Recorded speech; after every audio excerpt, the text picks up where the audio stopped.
Yes, dear students, we are starting today. Next topic, market equilibrium under perfect competition and effects of shifts in demand and supply. So basically this chapter is based on law of demand and law of supply जो हम कर चुके हैं earlier, तो वो सारी चीज़ें इसमें अप्लाई होनी हैं। जो हमने चेंज इन डिमांड वाला टॉपिक भी उसमें किया है, increase decrease demand, extension contraction, वो सारी जो एप्लीकेशंस हैं हमने इसमें अप्लाई करनी है। तो अंडर परफेक्ट कंपटीशन हमने स्टडी करना है मार्केट इक्विलिब्रियम। सो मार्केट का मीनिंग आपको क्लियर है, लास्ट वीडियो में फॉर्म्स ऑफ मार्केट में क्लियर हो चुका। मार्केट वो प्लेस है जहाँ पर बायर और सेलर्स मिल के बाइंग एंड सेलिंग की ट्रांजैक्शंस करते हैं and exchange money and things for that. तो दैट इज द मार्केट।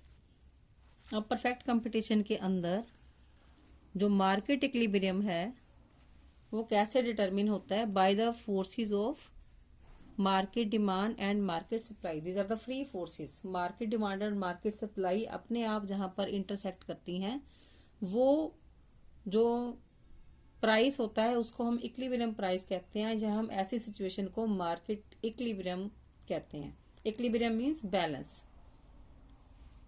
सो अब क्वेश्चन ये राइज होता है कि मार्केट डिमांड और मार्केट सप्लाई किसको कहते हैं? वैसे हम ये पढ़ चुके हैं डिमांड और सप्लाई के टॉपिक में। I am just revising your things.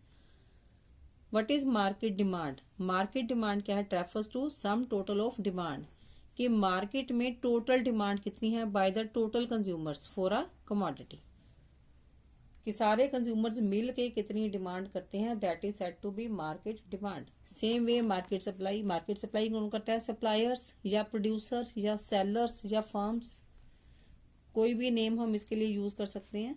तो sum total of supply of a commodity by all the firms, sellers और producers, any name we can use here. Now what is market equilibrium?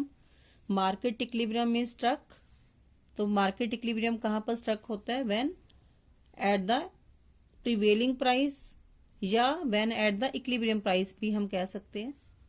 in the market quantity demanded is equal to quantity supplied। तो जब quantity demanded equal to quantity supplied होता है, तो दोनों market forces जहां पर intersect करती हैं उसको हम क्या कहते हैं? मार्केट इक्विलिब्रियम की सिचुएशन या इक्विलिब्रियम प्राइस पे जब मार्केट फोर्सेस इंटरसेक्ट करती हैं एक दूसरे को। तो अब इसी चीज को हम टेबल और डायग्राम के थ्रू स्टडी करेंगे। सो मार्केट इक्विलिब्रियम कैसे डिटरमिन करना है? By table and by diagram. So ये टेबल मैंने लिया है, वेरी सिंपल टेबल। तो प्राइस मैंने लिया है 5 4 3 2 1। अब क्वांटिटी डिमांडेड, हमने कोई भी कमोडिटी से एक्स ले ली। क्वांटिटी डिमांडेड, तो 5 प्राइस पे कितनी डिमांड है? 10। 4 पे कितनी ली है? 20। 3 पे 30। 2 पे 40 एंड 1 पे 50। अब आप देखेंगे जो प्राइस है वो नीचे आ रहा है और जो डिमांड है वो राइज कर रही है। तो there is inverse relationship between the price and quantity demanded according to the law of demand, कि जब प्राइस नीचे गिरती है तो डिमांड जो है वो राइज करेगी। This is the law of demand. अब क्वांटिटी सप्लाइड का टेबल भी हमने साथ में ही बना लिया। Quantity supplied law of supply के अकॉर्डिंग प्राइस और क्वांटिटी सप्लाइड का क्या होता है? Direct relation. मतलब कि जब प्राइस इंक्रीज होती है तो क्वांटिटी सप्लाइड भी इंक्रीज होती है। अगर प्राइस फॉल करेगी तो क्वांटिटी सप्लाइड भी फॉल करेगी। तो देयर इज डायरेक्ट रिलेशन होता है according to law of supply. तो ये लॉ ऑफ सप्लाई के अकॉर्डिंग हमने टेबल ड्रॉ किया है। जैसे यहाँ पर प्राइस मैंने शो किया, नीचे आ रहा है 5 to 4 to 3 to 1। तो जो क्वांटिटी सप्लाइड है वो भी प्राइस के पीछे पीछे नीचे आएगी। पहले 50, फिर 40, फिर 30, फिर 20 एंड 10। अब आप ध्यान से देखेंगे टेबल में जो मार्केट इक्विलिब्रियम की कंडीशन है वो कब अराइज हो रही है? जब मार्केट में प्राइस कितना है? 3 एंड क्वांटिटी डिमांडेड और क्वांटिटी सप्लाइड दोनों ही, this is quantity demanded and this is quantity supplied. तो at price 3 quantity demanded is equal to the quantity supplied. इसको हम कहेंगे मार्केट इज इन इक्विलिब्रियम। मैंने ME शॉर्ट वर्ड यहाँ पर लिखा है, ME मीन्स मार्केट इक्विलिब्रियम। लेकिन इसके ऊपर हम देखते हैं तो मार्केट में जो सप्लाई है वो एक्सेस है। पर प्राइस 5 और 4 होता है। और इसके नीचे हम देखते हैं कि जो डिमांड है वो एक्सेस है। नेचुरली जब प्राइस कम होगा तो डिमांड ज़्यादा होगी। अब इसको हम डायग्रामेटिक प्रेजेंटेशन भी हम इसका करेंगे। फ्री हैंड डायग्राम हमने इसमें बनाया है। एक्स एक्सिस पे हमने लिया क्वांटिटी डिमांडेड और सप्लाइड दोनों ही एक्स एक्सिस पे, और वाई एक्सिस पे हमने लिया प्राइस। तो प्राइस है हमारा 1 2 3 4 5, तो उस तरीके से हमने मार्क कर लिया इक्वल डिस्टेंस पे 1 2 3 4 5 दिस इज प्राइस। और quantity demanded and supply 10 to 50 की रेंज में है, तो हमने 10 के डिफरेंस से 10 20 30 40 50 के डिफरेंस से हमने क्वांटिटी डिमांडेड और सप्लाई हमने लिया है एक्स एक्सिस पे। अब क्योंकि मार्केट इक्विलिब्रियम का डायग्राम है बेटा, तो हमने सिर्फ मार्केट इक्विलिब्रियम वाला टेबल हमने इसमें ड्रॉ कर लेंगे। दैट मीन्स प्राइस 3 पे क्वांटिटी डिमांडेड कितनी है 30 यूनिट्स, एंड क्वांटिटी सप्लाइड कितनी है वो भी कितनी है 30। तो 3 पे हमने ये ड्रॉ कर लिया। This is quantity supplied and quantity demanded. अब ये हमने डिमांड फोर्स और सप्लाई फोर्स यहाँ से ड्रॉ कर दी, क्योंकि डिमांड कब जो है वो डाउनवर्ड स्लोपिंग होती है, तो हमने ये फ्री हैंड ड्रॉ कर दी। एंड सप्लाई कब ऑल्सो अपवर्ड स्लोपिंग होती है, तो दिस इज द सप्लाई कव। अब हम देखेंगे ध्यान से कि जब प्राइस 5 रुपीज है,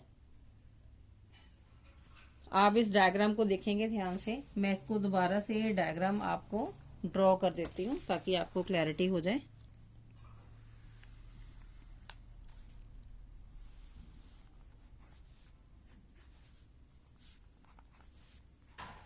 एक्स एक्सिस पे मैंने लिया quantity demanded and quantity supplied in units, और प्राइस मैंने लिया वाई एक्सिस पे इन टर्म्स ऑफ रुपीस। तो मैंने ये ले लिया price, this is 1 2 3 4 and this is 5। और यहाँ पे मैंने ले लिया 10 के डिफरेंस से quantity demanded and supplied both. तो दोबारा से देखेंगे डायग्राम। सो ये जब प्राइस 3 है तब हमारी क्वांटिटी डिमांडेड और सप्लाइड दोनों ही हमने एक्स एक्सिस पे ली हैं, तो हम इसको ड्रॉ कर रहे हैं। आप पेंसिल और स्केल से ड्रॉ करेंगे इसको, क्योंकि हमें टीचर्स को तो ऐसे ही प्रैक्टिस हो जाती है बिना स्केल पेंसिल की।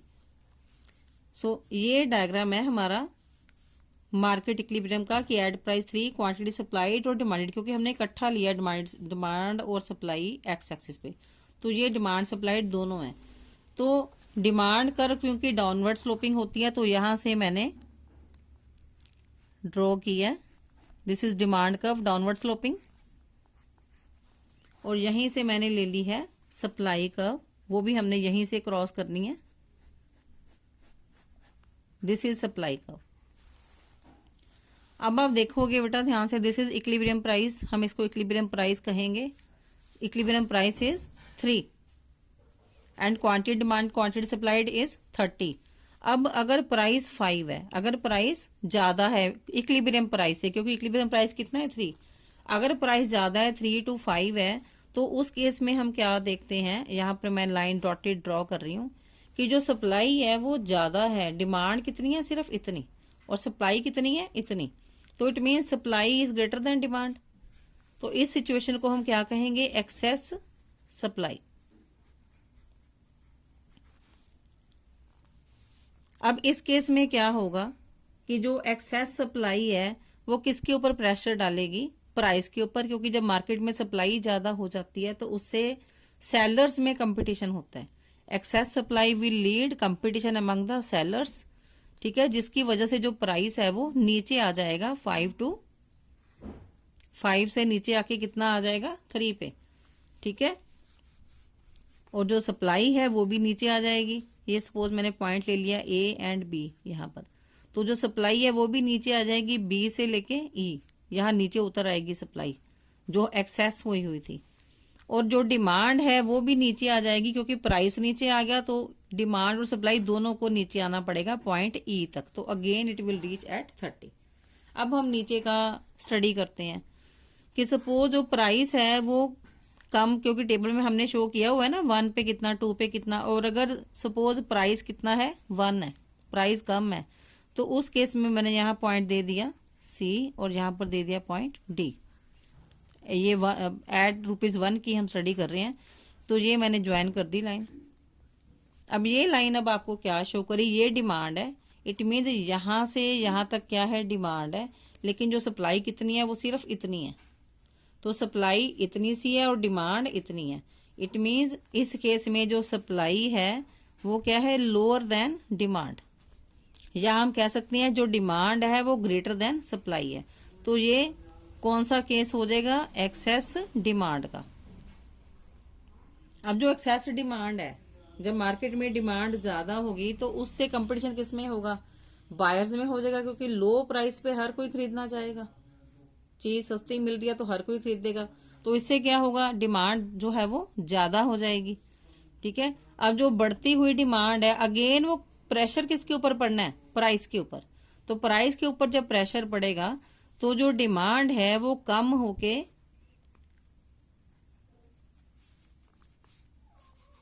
हो जाएगी कितनी, डी से ई तक चली जाएगी, और जो सप्लाई है वो सी से ई तक चली जाएगी।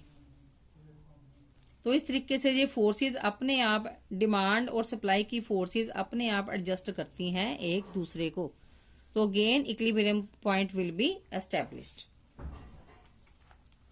सो ये तो था इसका मार्केट इक्विलिब्रियम हम कैसे डिटरमिन करते हैं। तो ये कलरफुल डायग्राम मैंने इसलिए आपको समझाने के लिए बनाया हुआ था। तो ये अगेन आई एम एक्सप्लेनिंग, ये हमारा इक्विलिब्रियम प्राइस था। हमने स्टडी किया जब प्राइस ज्यादा है, 5 है, तो जो सप्लाई है वो कितनी है, इतनी है पॉइंट बी तक, और डिमांड है कम। तो that mean supply is greater than demand. Excess supply will create competition among the sellers. ठीक है, it will put pressure on the price and price will come down. Price 5 to 3 आ जाएगी। ठीक है, वो जो सप्लाई ज्यादा है वो कम हो जाएगी। ठीक है, और जो डिमांड है वो भी ए टू ई आ जाएगी। इसी तरह से जब प्राइस कम है, 1 है, तो उस केस में क्या है, डिमांड ज्यादा है, सप्लाई इतनी है, और डिमांड हमने कर्व को देख के बताना है। ये डिमांड कर्व है, ये ब्लू वाली, और ये ग्रीन वाली क्या है, ये सप्लाई कर्व है। तो ये हमें देख के पता चल रहा है कि ये डिमांड वाली लाइन है, तो डिमांड ज्यादा है, ये सप्लाई वाली लाइन है, सप्लाई कम है। तो ये केस है एक्सेस डिमांड का। एक्सेस डिमांड से किस में कंपटीशन आएगा, बायर्स के अंदर। तो उसका इफेक्ट फिर प्राइसेस के ऊपर पड़ेगा।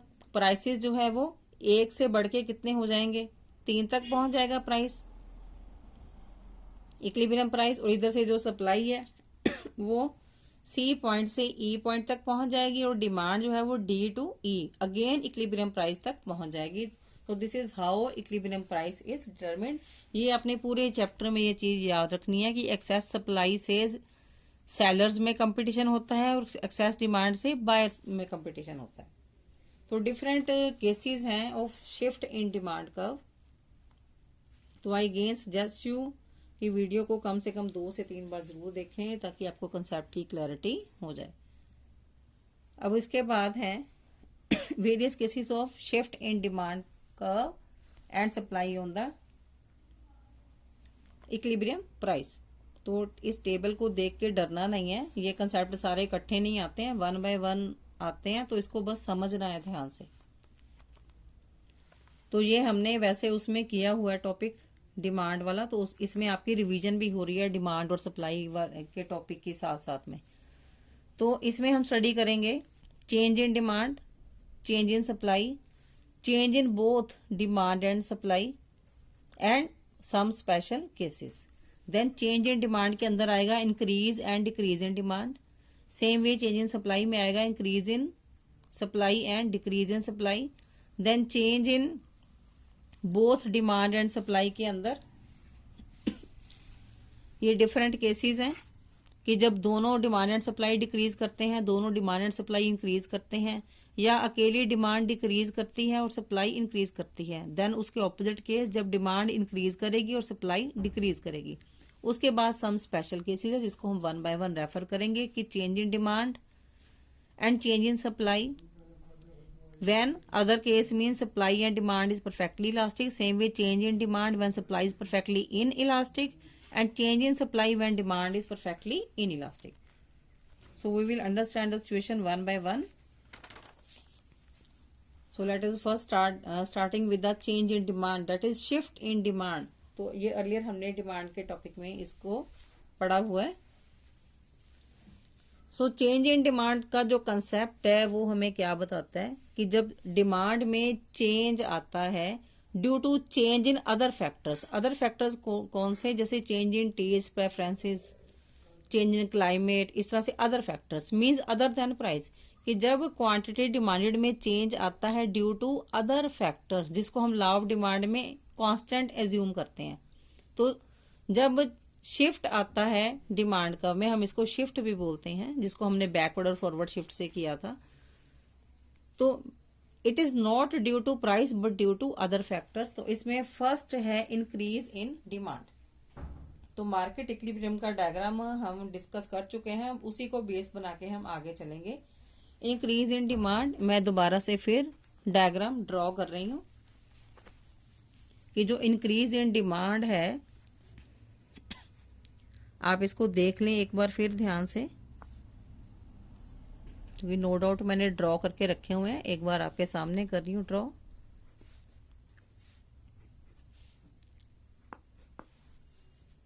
अगेन यहाँ पर हमने लिया है quantity demanded at quantity supplied on X axis in terms of units and price is taken on the Y axis.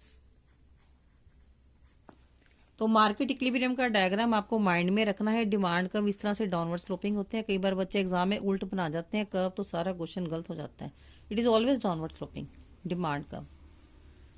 तो this is supply curve, upward sloping. तो ये दोनों फोर्सेस जहां पर मीट करती हैं, इसको हम कहते हैं पॉइंट ई, इक्विलिब्रियम. तो इक्विलिब्रियम जो है वो हमें बताता है इक्विलिब्रियम प्राइस कितनी है. This is the equilibrium price and this is the equilibrium quantity. अब हमारा जो टॉपिक है फर्स्ट वो क्या है, इंक्रीज इन डिमांड. तो इंक्रीज इन डिमांड मीन्स हमने डिमांड को इंक्रीज करना है. तो मैंने डिमांड को इंक्रीज किया, ये मैंने आगे की तरफ इसको शिफ्ट कर दिया डिमांड कर्व को. D1 मैंने इसको नेम दे दिया.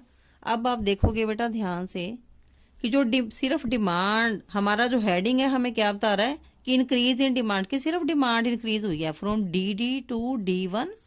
ये DD कर्व डिमांड कर्व है पुरानी वाली, और D1 नई वाली डिमांड कर्व है. तो ये हमने DD से D1 शिफ्ट किया, इंक्रीज इन डिमांड.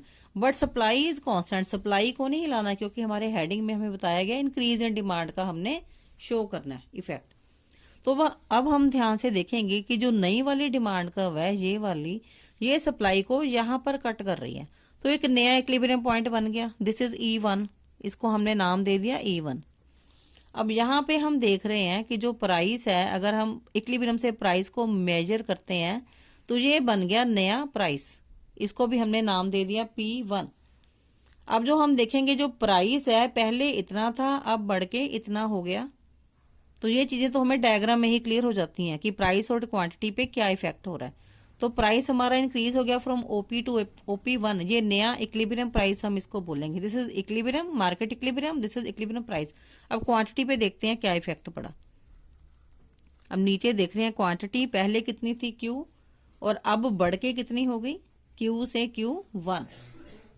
तो इसको हम बेटा अब थ्योरेटिकली एक्सप्लेन करेंगे. तो सेम डायग्राम मैंने यहाँ पर भी ड्रॉ किया हुआ है कलरफुल, ताकि आपको अलग अलग कलर यूज किए हैं ताकि आपको क्लैरिटी हो जाए डायग्राम की. तो डायग्राम्स की सबने रिटर्न प्रैक्टिस करनी है, तभी डायग्राम आपको इसके क्लियर होंगे. अब आप देखेंगे ध्यान से और सुनेंगे कि increase in demand leads to rightward shift in the demand curve from DD to D1 and supply is constant, there is no change in supply. अब सिर्फ डिमांड इंक्रीज हुई है तो इट क्रिएट्स एक्सेस डिमांड. तो excess demand से किस में competition पैदा होगा, बायर्स में, क्योंकि डिमांड बढ़ गई है. ठीक है, जो बायर्स में कंपटीशन आएगा तो उसका प्रेशर किसके ऊपर पड़ेगा. मैंने अर्लियर भी आपको मार्केट इक्विलिब्रियम में सेम चीज बताई है. तो वो पॉइंट्स आपके सिमिलर ही रहेंगे कि excess demand will lead competition among the buyers. So excess demand will lead competition among the buyers. उसके जो बायर्स का कंपटीशन है वो किसके ऊपर प्रेशर डालेगा, प्राइसेस के ऊपर। जब प्राइसेस के ऊपर प्रेशर डलेगा तो प्राइसेस क्या होंगे, प्राइसेस इंक्रीज हो जाएंगे फ्रॉम ओपी टू OP1। ये हमें डायग्राम भी दिखा रहा है। तो अब प्राइस तो इंक्रीज हो गए। अब प्राइस इंक्रीज होने से क्या होगा, ऑटोमेटिकली जो सप्लाई है वो राइज हो जाएगी, क्योंकि जो डिमांड जो है वो फॉल हो जाएगी क्योंकि प्राइसेस राइज हो गए। तो प्राइस राइज होने से डिमांड फॉल करेगी। डिमांड फॉल क्यों करेगी, क्योंकि जो कंज्यूमर्स हैं वो बाय नहीं करेंगे हाई प्राइस पे and will leave the market, और वो मार्केट को छोड़ देंगे, क्योंकि हर कंज्यूमर अफोर्ड नहीं करता हाई प्राइस पे बाय करना। तो जब प्राइस बढ़ेगा तो बायर्स जो है वो छोड़ जाएंगे मार्केट, तो ऑटोमेटिकली जो सप्लाई है वो इंक्रीज हो जाती है। तो ये प्रोसेस तब तक कंटिन्यू रहेगी जब तक नया इक्विलिब्रियम पॉइंट नहीं बन जाता E1। तो जो प्राइस है, नया इक्विलिब्रियम प्राइस, वो क्या बनेगा, OP1। That means price will rise from OP to OP1 and quantity will also rise from OQ to OQ1। तो हर एक डायग्राम को बेटा 2 टाइम्स देखते रहो ताकि आपकी जो क्लैरिटी है वो हो जाए कंसेप्ट की। तो बहुत ध्यान से समझने हैं डायग्राम। अब नेक्स्ट है डिक्रीज इन डिमांड। अब ये डायग्राम भी मैं आपको शो करती हूँ यहाँ पे। अब डिक्रीज इन डिमांड का मैं यहाँ पर बना रही हूँ दोबारा से, ताकि आप एक बार देख लो किस तरीके से बनाना है, क्योंकि इसका जो थ्योरेटिकल पार्ट है, अगर आपको डायग्राम समझ आ गई किस तरह से बनानी है तो थ्योरी आप अपने आप लिख सकते हो इसकी। तो हमने एक्स एक्सिस पे अगेन लिया quantity demanded and quantity supplied in terms of units. Price हमने लिया वाई एक्सिस पे इन टर्म्स ऑफ रुपीज।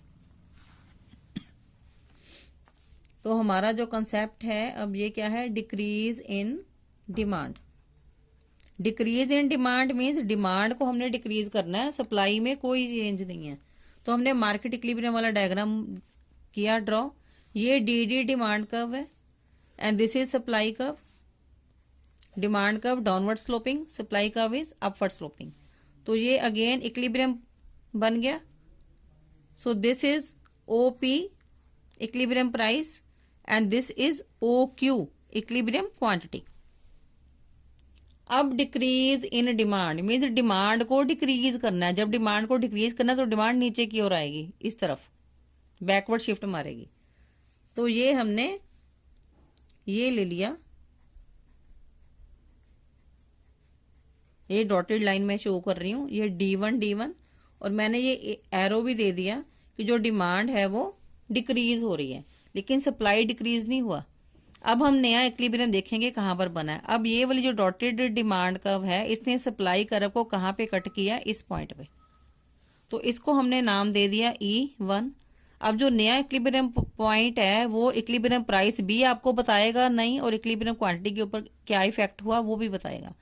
तो जो इक्विलिब्रियम प्राइस है वो कितना हुआ, अब E1 से हमने इधर को लाइन लगाई तो हमें क्या पता चला, P1। इट मीन जो प्राइस है वो फॉल हुआ है नया इक्विलिब्रियम बनने से।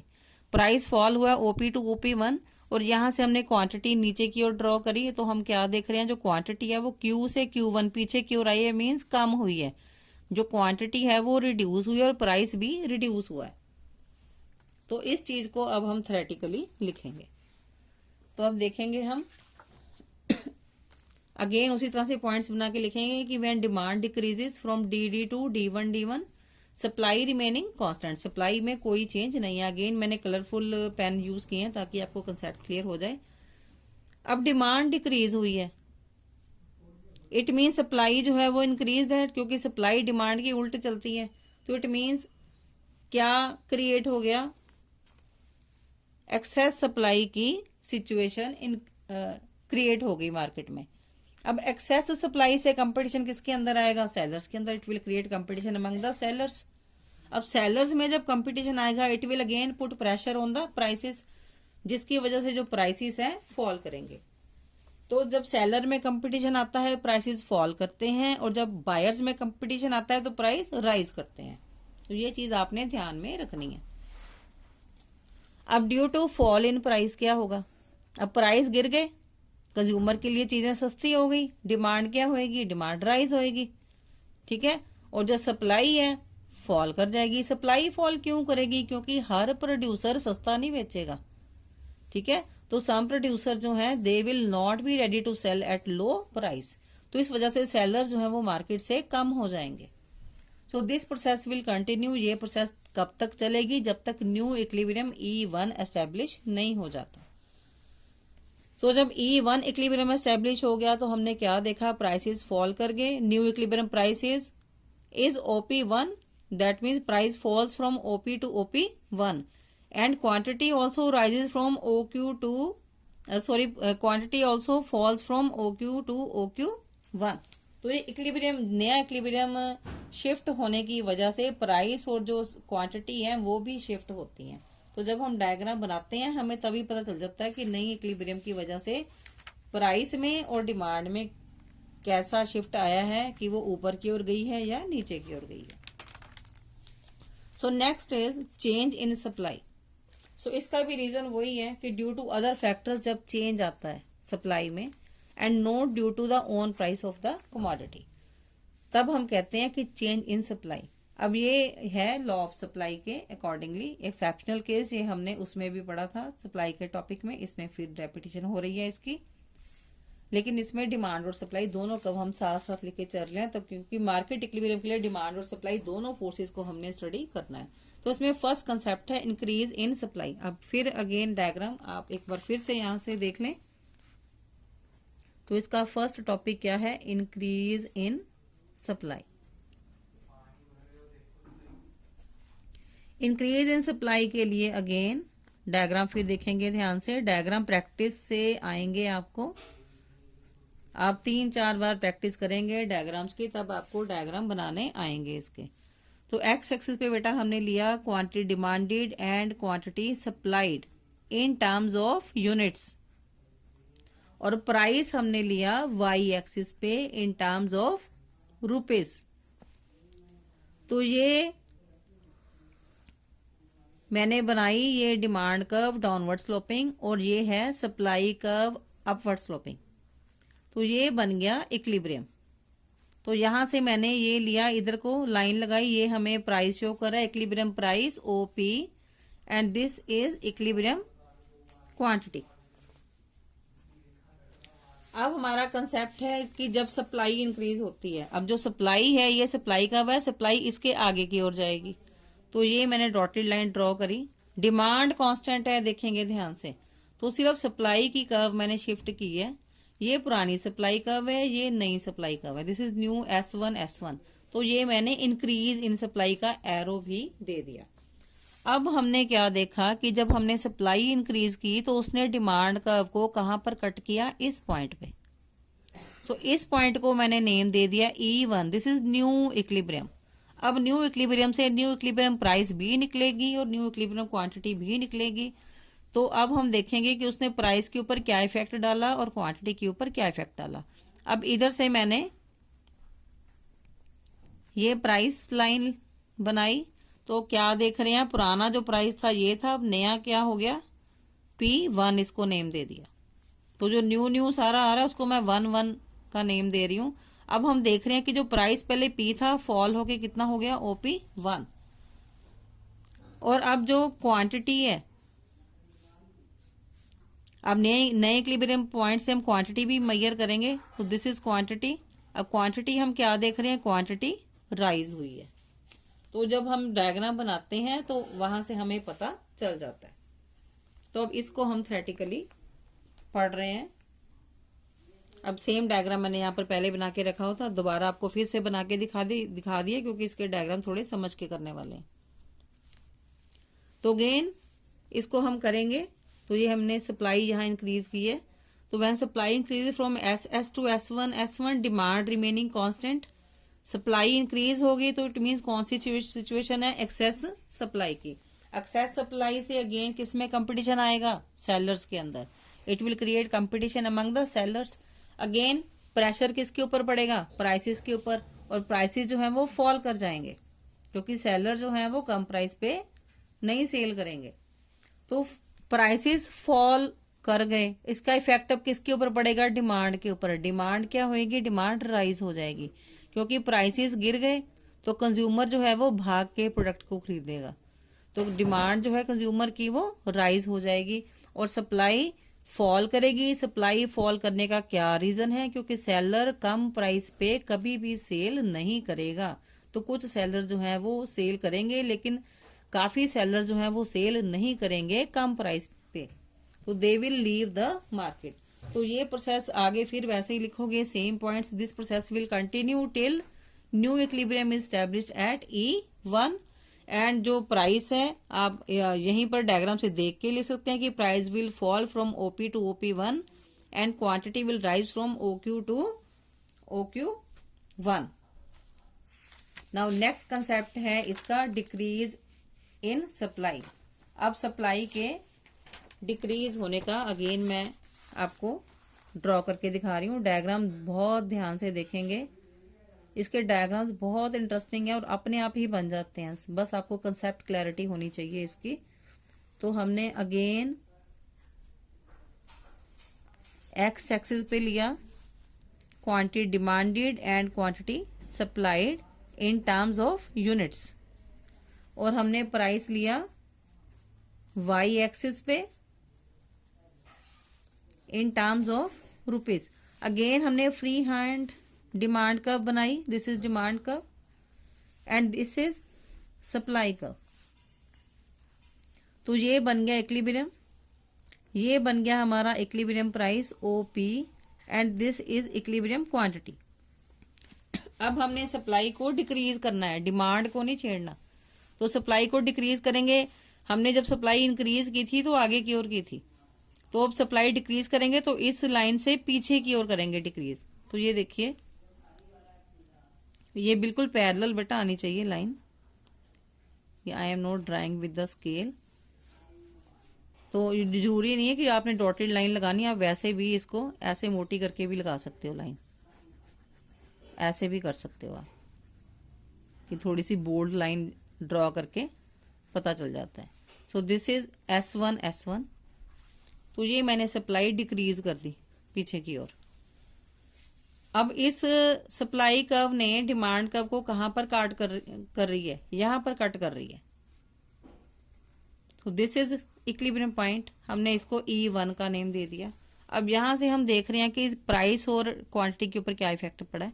जो प्राइस है देखो पहले OP थी, अब इंक्रीज हो रही है, ये नया पॉइंट बन गया प्राइस का, this is P1। It means price increase हुई है। और जो क्वांटिटी है, क्वांटिटी को हम देखते हैं, तो इसको भी हम थोड़ा बोल्ड इस तरह से शो कर सकते हैं। ये थोड़ा सा पेंसिल डार्क करके आपने पेपर में पेन नहीं यूज़ करना, आपने पेंसिल से बनाने हैं। मैंने इसलिए पेन यूज़ किया कि वीडियो में प्रॉपर दिखाई दे आपको, मैंने इसलिए यूज़ किया है पेन। सो Q1 ये हमारी नई क्वांटिटी आ गई। तो क्वांटिटी क्या हुई है? क्वांटिटी डिक्रीज हुई है फ्रॉम OQ टू OQ1। अब इसी चीज़ को आपको डायग्राम में ही क्लियर हो जाता है कि प्राइस के ऊपर क्या इफेक्ट पड़ा है। प्राइस जो है वो इंक्रीज हुई है और जो क्वांटिटी है वो पीछे की तरफ शिफ्ट हुई है, दैट मीन्स क्वांटिटी फॉल हुई है। अब इसको आप थ्योरेटिकली लिखेंगे कि when supply decreases from S to S1 demand is constant या अनचेंज्ड, कोई भी वर्ड आप यूज कर सकते हो। तो उससे क्या होगा? अब इस केस में एक्सेस सप्लाई नहीं है, इस केस में क्या आया आपके पास? Excess demand. सप्लाई कम हुई है, it means excess demand arise हुई है। तो दो ही कंसेप्ट इसमें आ रहे हैं बार बार, एक्सेस सप्लाई का इफेक्ट और एक्सेस डिमांड का इफेक्ट। तो ये आपने ध्यान में रखना है। जब सप्लाई डिक्रीज हुई है तो इट मीन्स इफेक्ट क्या है? एक्सेस डिमांड, डिमांड इंक्रीज हुई है। अब डिमांड इंक्रीज होने से कंपटीशन किसके अंदर आएगा? नेचुरली बायर्स के अंदर। जब बायर्स के अंदर कंपटीशन आएगा, it will again put extra pressure on the prices, और जो प्राइसेस हैं वो क्या हो जाएंगे? राइज हो जाएंगे। अब प्राइसेस राइज होने से मौजें किसको लगेंगी? सप्लायर्स को, सेलर्स को, क्योंकि बढ़ती हुई प्राइस पे हर कोई सेल करना चाहेगा, तो सप्लाई जो है वो इंक्रीज हो जाएगी। अब सप्लाई तो इंक्रीज हो गई, अब जो कंज्यूमर है वो मूर्ख थोड़ी है, वो नहीं खरीदेगा बढ़ी हुई प्राइस पे, तो demand will come down, demand will fall. ठीक है, क्योंकि सारे कंज्यूमर जो है वो मूर्ख नहीं होते, सारे कंज्यूमर जो है वो बाय नहीं करेंगे बढ़ी हुई प्राइस पे।